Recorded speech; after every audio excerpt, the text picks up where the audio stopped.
नमस्कार दोस्तों, आज की कहानी बहुत ही मजेदार कहानी है। मैं अपने पति को दिखाकर दूसरे के साथ पूरी रात।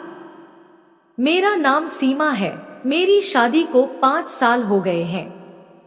मेरी शादी के शुरुआती कुछ दिन या ज्यादा हुआ हो तो 1 साल तक मेरे पति ने मुझसे प्यार से बात की, घुमाने फिराने ले जाते, सिनेमा दिखाते, मेला प्रदर्शनी ले जाते, मीठी मीठी प्यार भरी बातें करते, यहाँ तक कि अपनी माँ से भी बहस कर लेते।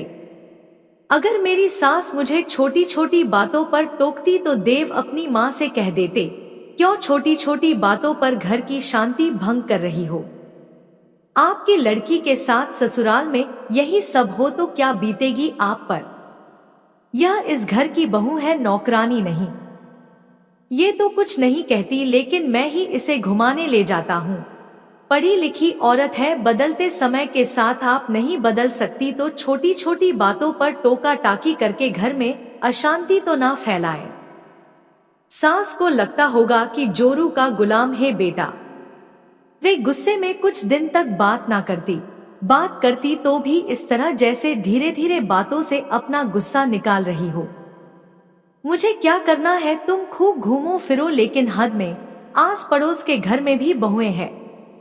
यह क्या बात हुई कि जब जी आया मुंह उठाकर चल दिए, ना कि किसी से कुछ पूछना ना बता करके जाना। आखिर घर में बड़े बुजुर्ग भी हैं, उनके मान सम्मान का भी ध्यान रखो। 1 साल बाद ही पति के बर्ताव में बदलाव आने लगा। शायद शादी की खुमारी अब तक उतर चुकी थी। पहले यह बहुत ही कम टोका टाकी करते, बाद में बात बात पर टोकने लगे।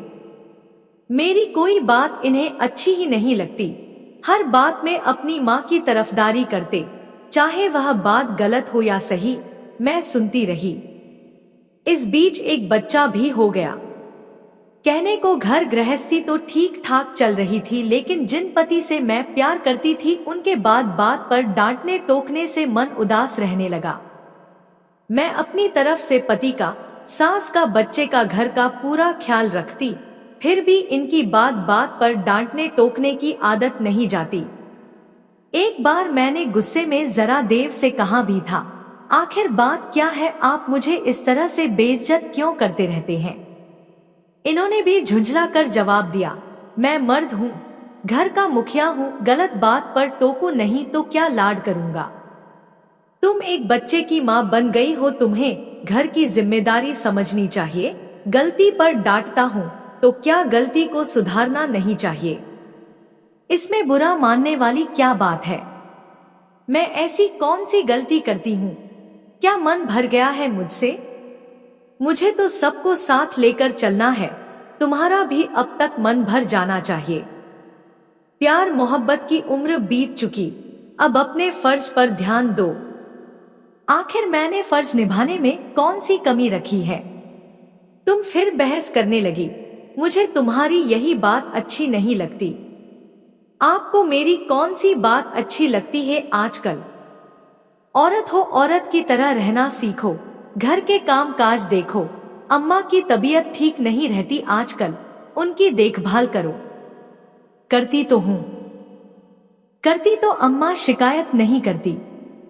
अम्मा की तो आदत है मेरी शिकायत करने की, एक की 4 लगाकर। खबरदार जो मेरी अम्मा के बारे में कुछ कहा।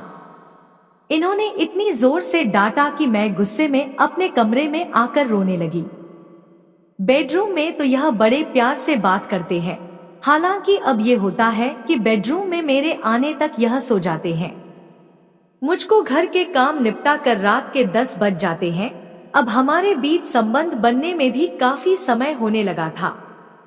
मसरूफियत, जिम्मेदारी बढ़ती उम्र के साथ ऐसा होता है, इसकी कोई शिकायत नहीं, लेकिन आदमी 2 बातें प्यार से कर ले तो क्या बिगड़ जाएगा। लेकिन पता नहीं क्यों आजकल मुझे देखकर इनका पारा चढ़ जाता है, खासकर दूसरों के सामने। यह दूसरों से तो अच्छी तरह बात करेंगे, अपनी अम्मा से, बच्चे से, आस पड़ोस के लोगों से, घर आए रिश्तेदारों से, दोस्तों से तो इस कदर प्यार से बातें करेंगे कि जैसे उन्हें गुस्सा आता ही ना हो, मानो जबान पर चाशनी चिपक जाती हो। लेकिन सुबह मैं थोड़ी देर से उठूं तो चिल्लाते हैं, तुम जल्दी नहीं उठ सकती, यह कोई समय है उठने का। अभी तक चाय नहीं बनी, चाय में चीनी कम है, कभी ज्यादा है। खाने में नमक नहीं है, यह सब्जी क्यों बनाई? तुम वही काम करती हो जो मुझे पसंद नहीं आता। ना घर में साफ सफाई है, ना बच्चे की तरफ ढंग से ध्यान देती हो। अम्मा अब कितने दिनों की मेहमान है, कम से कम उनकी देखभाल ही ठीक से कर लिया करो। तुम्हें कपड़े पहनने का सलीका नहीं आता है, तुम्हें मेहमानों से बात करने का ढंग नहीं है। तुम यह नहीं करती, तुम वह नहीं करती, तुम ऐसी हो, तुम वैसी हो, तुम्हें तो कुछ भी नहीं आता। मैंने तो अब बहस करना, इनकी बातों पर ध्यान देना ही छोड़ दिया। जो कहना है कहते रहो, मेरा काम है सुनना, सुनती रहती हूँ। लेकिन आखिर कब तक? अकेले में कह दे तो सुन भी लूं। 4 लोगों के बीच टोकना डांटना घोर बेइज्जती है मेरे औरत होने की, पत्नी हूँ, नौकरानी नहीं। एक दिन इनके 3-4 दोस्त खाने पर आए, इनके कहे मुताबिक ही खाना बनाया। मैंने अच्छे से परोसा, लेकिन दोस्तों के सामने ही इनका चिल्लाना शुरू हो गया। जरा अपने हाथ पैर तेजी से चलाओ, या जेट योग है, बैलगाड़ी की तरह काम मत करो। फिर इन्होंने चीख कर कहा, दही कहाँ है? अभी लाई, मैंने अपनी रुलाई रोकते हुए कहा। इनके एक दोस्त ने कहा, क्या दबदबा बना रखा है यार, मैं अगर अपनी पत्नी से इतना कह दूं तो घर में मुसीबत खड़ी हो जाए। दूसरे दोस्त ने इनकी हिम्मत बढ़ाते हुए कहा, वाकई सही मायने में तुम हो असली मर्द, औरत को ज्यादा सिर पर नहीं चढ़ाना चाहिए। मैं अंदर रसोई में से सब सुन रही थी। जी तो चाहता था कि सारा सामान उठाकर फेंक दूं, इन्हें और इनके दोस्तों को जमकर लता लगाऊं, लेकिन चुप ही रही। पर मैंने मन ही मन तय कर लिया था कि अपनी बेइज्जती का बदला तो लेकर रहूंगी, लेकिन बहस से चीख चिल्लाकर घर का माहौल बिगाड़ कर नहीं।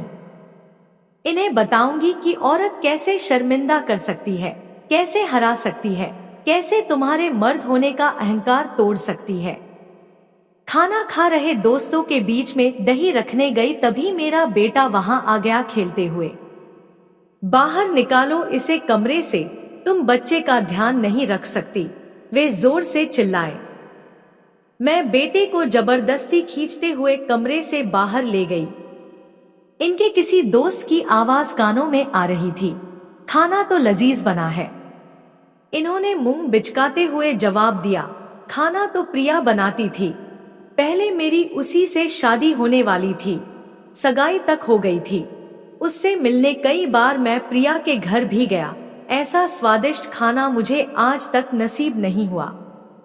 इनकी सगाई टूटने की बात मुझे भी पता थी, लेकिन प्रिया के खाने की तारीफ और मेरे खाने को प्रिया के मुकाबले कमतर बताना मुझे अखर गया। ये मर्द थे तो मैं औरत थी। इन्हें अपने मर्द होने का घमंड था, तो मुझे क्यों ना हो अपने औरत होने पर गर्व। अब इन्हें बताना जरूरी था कि औरत क्या होती है। 100 सुनार की एक लोहार की कहावत को सच साबित करने का समय आ गया था। इनका ये जुमला कि मर्द बने रहने के लिए औरत को दुत्कारते रहना जरूरी है, तभी घर भी घर बना रहता है, तभी सब ठीक रहते हैं। अम्मा जी ने इनसे एक बार कहा भी था, बेटा मर्द को मर्द की तरह रहना चाहिए, औरत को हमेशा सिर पर चढ़ाकर नहीं रखना चाहिए, उसे दांत डपट फटकार लगाना जरूरी है। इन्होंने अम्मा जी की बातों को इस तरह स्वीकार किया कि मेरा पूरा वजूद ही बिखरने लगा। मेरा बेटा अक्सर दादी के पास ही सोया करता था, वे आज भी वही सो रहे थे। यह भी बिस्तर पर लेटे लेटे किताब पढ़ रहे थे। आज मैं जरा जल्दी ही कमरे में पहुंच गई थी। मैं गाउन पहनकर सोती थी और कपड़े बाथरूम में ही बदलती थी, लेकिन आज मैंने कमरे में जाकर साड़ी उतारी। मैंने तिरछी नजरों से इनकी तरफ देखा, साड़ी बदलते ही इनका ध्यान मेरे बदन की तरफ हुआ। पहले तो इन्होंने आदत के मुताबिक मुझे टोका, ये जगह है क्या कपड़े बदलने की? मैंने भी कह दिया, यहाँ पर आपके अलावा और कौन है? आपसे कैसे पर्दादारी। यह कुछ कहते इससे पहले मैंने अपने बाकी कपड़े भी उतार दिए। अब मैं छोटे कपड़े में थी। मैंने पहनने के लिए गाउन उठाया, लेकिन इनके सब्र का पैमाना छलक चुका था। इन्होंने प्यार से मुझे अपनी ओर खींचते हुए कहा, बहुत दिन हो गए हैं तुम्हें प्यार किए हुए, आज इस रूप में देखकर सब्र नहीं होता। इसके बाद कमरे में हम दोनों एक हो गए। अलग होते ही मैं मुंह विस्का कर एक तरफ मुंह फेर कर लेट गई।